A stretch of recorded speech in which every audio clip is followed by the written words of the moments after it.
C'est parti. Mishenichnas Adar Marbim Besimcha. Quand le mois de Adar arrive, Marbim Besimcha, on multiplie, on augmente. Donc c'est quoi multiplier, augmenter la joie? C'est qu'en fait, en général, toute l'année, on doit être joyeux. Là, on doit encore plus augmenter le mois de Adar. Chose qui est facile à dire, mais pas facile à faire, d'être toujours joyeux. Le Yetzer Hara cherche toujours que la personne soit triste. Soit triste. Où on voit ça? On le dit le soir, tous les soirs, on le dit le soir pendant la prière de Harvit. On dit Ve'aser as Satan, enlève le Satan, milefanenu ou mecharenu, de devant nous et de derrière nous. Qu'est-ce que ça veut dire ça, de devant nous et derrière nous?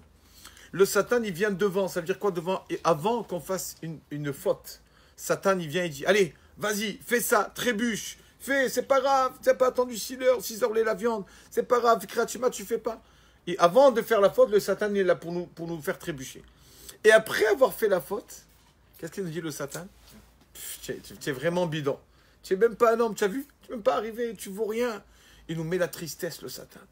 Il veut qu'on soit triste. Voilà, c'est ça. Donc il vient avant et après. On dit Hachem, sauve-nous de celui-là. Même si une personne a fait la faute, alors c'est pas grave. Pas que c'est pas grave, mais au moins on peut faire teshuva. Il faut se rappeler, il ne faut jamais abandonner. Mais être triste après la faute, c'est le plus pire. Disait Rabbi Aaron de Karlin, non, c'est Rabbi Nachman qui dit, le Yetzer Hara ne cherche pas que la faute. Il cherche surtout la tristesse après la faute. Voilà ce qu'il cherche. Il veut qu'on soit mal, qu'on soit déboussolé, qu'on soit triste. Et donc, c'est un travail à nous de faire, de savoir d'être joyeux. Ce n'est pas facile. C'est vrai que ce n'est pas facile. Et le mois de Hadar, c'est un mois qu'on peut être joyeux. Pourquoi? Comment être joyeux? Quand on parle à Kadosh Baruch Hu, quand une personne parle, déverse sa peine ou ses problèmes devant Kadosh Baruch Hu, alors, il dit, ça y est, j'ai parlé à Hachem, voilà, ça lui fait du bien de parler. La simcha, elle arrive, il est plus, comment on dit, il est content, il est calme, beaucoup plus calme. Et ce mois de Hadar, c'est un mois de tefila. D'où on sait que c'est un mois de tefila, de prière, le mois de Hadar? Nous savons tous que quand Kadosh Baruch Hu a décrété sur Moshe Rabbeinu de ne pas rentrer en terre d'Israël, alors Moshe Rabbeinu a commencé à prier. 515 tefilotes. Hachem lui a dit, arrête de prier. Arrête, stop.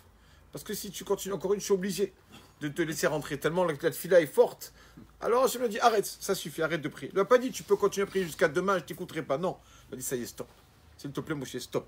Ravlar, ça suffit. Quand c'est que Moshe Rabbeinu a commencé à prier? Rosh Chodesh Adar. Rosh Chodesh Adar, Moshe Rabbeinu a commencé à prier. Et donc quoi? Est-ce que finalement ces prières ont servi à quelque chose? Non, puisqu'il n'est pas rentré. Et disent nos sages, ces 515 prières de Moshe Rabbeinu, à lui, ça ne lui a pas servi, mais Hachem a pris ses prières pour nous. Parce que ces prières à Moshe nous protégeront. Souvent, on croit qu'une tefila qu'on a fait, elle est partie en vain, chas shalom. Hachem la garde, cette tefila, dit bon, je la garde, cette tefila. Je n'utilise pas pour maintenant cette prière qu'il a fait, ce bon juif. Je la garde. Chas shalom, dans 2-3 ans, il y a son petit-fils, chas shalom, qui est en voiture, qui allait faire l'accident de voiture, mais il y a la tefila de son papy. Grâce à ça, il sera sauvé. On ne sait pas. Chaque tefila, c'est comme les comptes épargne.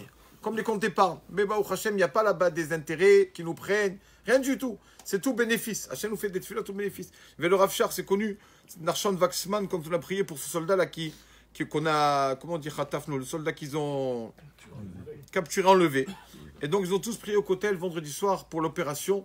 Finalement, l'opération, donc, c'est mal passé. On n'a pas pu reprendre notre soldat. Ils ont demandé au Rav Shach, toutes les tefilotes qu'on a fait, où elles sont? Il leur a dit.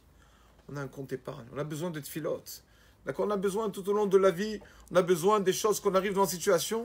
Et Hachem dit, bon, comme tu as prié il y a 2 jours, il y a 3 jours, il y a 3 ans, il y a 6 ans, tiens, le mérite de cette tefila. Donc c'est ce mois-ci là, Hadar, c'est un mois de tefila. Parce que c'est aujourd'hui que Moshe Rabbeinu a commencé à prier. D'accord? C'est aussi ce mois, le mois de Hadar. Donc on remercie Akadosh Baruch Hu, la joie, parce qu'on remercie Akadosh Baruch Hu de nous donner encore des mois et des mois. D'ailleurs, c'est pour ça que d'où sort cette coutume-là, cette coutume de faire le Hallel,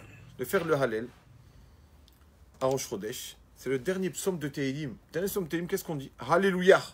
Ça vient de louanger Akadosh Baruch Hu. Louer Akadosh Baruch Hu. Alou el Bekocho, Alou Bekiarozo, Alou Bivorotat, etc., etc. Il y en a 13 en tout.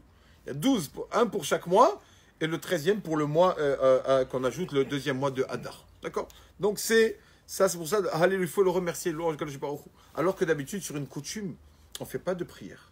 Par exemple, quand on bouge la Harava, À Sukkot, c'est une coutume. On fait une prière avant Baruch Ata, non. Là, nous, surtout nous en route, la reste en diaspora, je parle. On a comme le Rambam, etc. On a la coutume de faire la bracha sur ce minhag. Tellement c'est quelque chose d'important. D'habitude, on ne fait pas de bracha sur une coutume.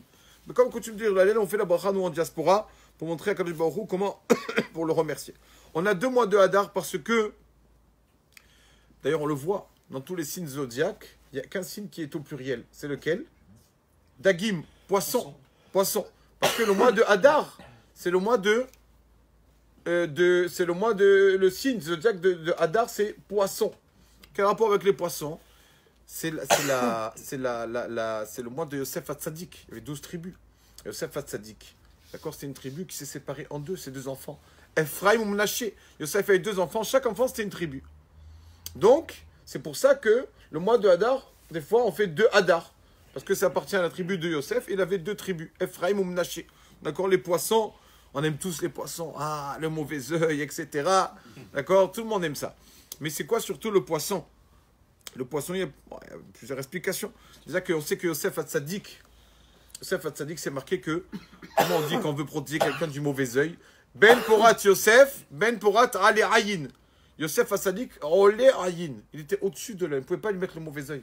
Yosef Hatzadik. Pourquoi? On a vu, la Gemara l'a dit, comme Yosef Hatzadik, il a fait attention à ses yeux, que la femme de Poutifar, celui qui fait attention à ses yeux, il ne pourra pas avoir l'œil de n'importe qui. Il ne pourra pas avoir l'œil Nara. Il fait attention à ce qu'il voit, les films qu'il voit, quand il passe dans la rue, qu'est-ce qui l'intéresse, tout ça. Ça, la personne, il n'aura pas le mauvais œil. Donc, Yosef Hatzadik, il était comme ça, il a fait attention.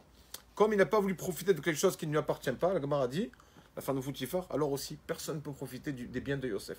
Et donc, ça revient au poisson. Parce que le poisson, sans qu'il est en dessous l'eau, le poisson, et personne ne peut le voir. C'est ça que Yosef est comparé au poisson. Nous aussi, nous sommes comparés aux poissons parce que les poissons, malgré le fait que les poissons se trouvent dans la mer, dès qu'il y a quelques gouttes de pluie qui arrivent, qu'est-ce qu'ils font les poissons? Ils sortent et ils prennent. Pourquoi? Tu as plein d'eau, encore tu veux des gouttes, à quoi ça va te servir? Nous on est comme ça, la Torah c'est l'eau. Même quand il y a plein de Torah, quand on écoute chaque goutte, chaque parole de Torah qu'on écoute, c'est apprendre. Une personne, il prend 1 minute là, 2 minutes ce soir, 5 minutes ce matin, finalement, Baruch Hashem, son compte de Torah est plein. Les poissons, même quelques gouttes, alors qu'ils ont Baruch Hashem, ils ont de l'eau à l'infini. Mais on prend chaque goutte, on prend aussi la Torah, on prend chaque parole de Torah qu'on peut dire, qu'on peut écouter, transmettre aussi à nos enfants. Ça aussi, c'est une mitzvah. Donc c'est vraiment un mois très important. Bien sûr, quand on parle de sigoulotte et dit on sait quand le mauvais œil et tout, c'est vrai. Mais aussi, il faut prendre ça que nous sommes comme des poissons, toujours sortir de l'eau. On apprend quoi aussi? Des poissons. Il y a une histoire avec Eliyahu Hanavi. Peut-être qu'on l'a déjà raconté. Nantana de Eliyahu. Eliyahu Hanavi a rencontré quelqu'un. Il lui a dit, dis-moi, tu es quelqu'un d'intelligent, tu ne peux pas étudier un peu la Torah? Tout ce qu'Hachem il te donne? Il dit, moi je ne sais pas. Hachem, quand il a donné le cerveau, la cervelle au Mont Sinaï, il m'a oublié. Alors, il lui dit, ah oui, d'accord. Et qu'est-ce que tu fais toute la journée? Il lui a dit, je suis un pêcheur. Je suis un pêcheur et je chasse aussi. Ah oui, qu'est-ce que tu fais? Ben, je fais des pièges, je mets sur l'hameçon, je mets des morceaux de pain, etc. Et tout. Ah, tu fais les pièges? Oui, bien sûr, c'est moi qui les tisse, etc. Ah, ça va au Hachem, la cervelle, tu l'as. Pour faire ça, pour le travail, ça, c'est bon. Alors, il a dit, tu vois, quand tu as envie, là, le cerveau, tu en as. Ça dépend de ton envie. Sauf que quelqu'un dit, j'arrive pas à me concentrer. J'arrive pas à étudier la Torah, je n'arrive pas à me concentrer. T'inquiète pas. Quand tu fais un contrat, tu achètes une maison, tu te concentres bien sur le contrat. Est-ce qu'il n'y a pas une petite ligne que peut-être il va me faire signer ou que je n'ai pas envie de signer? Ça, on a la force de se concentrer. Nous, on doit être comme ça, dans la Torah toujours. Avoir le sechel. Alors il lui a dit, on a vu de même que tu es un pêcheur, tu pêches les poissons. D'accord? Aussi, tu as la chokhma. Pareil, dans la Torah aussi, il faut avoir la sagesse. On a le temps pour tout. On n'a pas le temps pour le haïkar, pour la Torah. C'est ça, sur Chodesh Adar, Bezrat Hashem. Il y en a 2 cours. Le mois Hadar essentiel, c'est le 2e. Le Hadar qui est proche de Nissan. C'est pas le premier. C'est ça que quand il y a une bar mitzvah ou une askara ou quoi, d'accord? Quand le bar mitzvah en Hadar, on le fait en Hadar 2. D'accord? Toujours Hadar 2. Sauf, l'askara, sauf si quand la personne décédée, il y avait 2 Hadar, et la personne décédée en Hadar 1, alors l'askara aussi on la fera en Hadar 1. Voilà, ça oui. Mais sinon, on fait tout Hadar, on le voit. Pour Rib, le 7 Hadar, le jeune de Moshe Rabbeinu, on fait tout le 2e mois de Hadar. C'est lui le mois essentiel. Chodesh Tov, voir un bon mois, Bezrat Hashem, qu'on soit protégé du mauvais œil et qu'on avance aussi dans la Torah. Amen.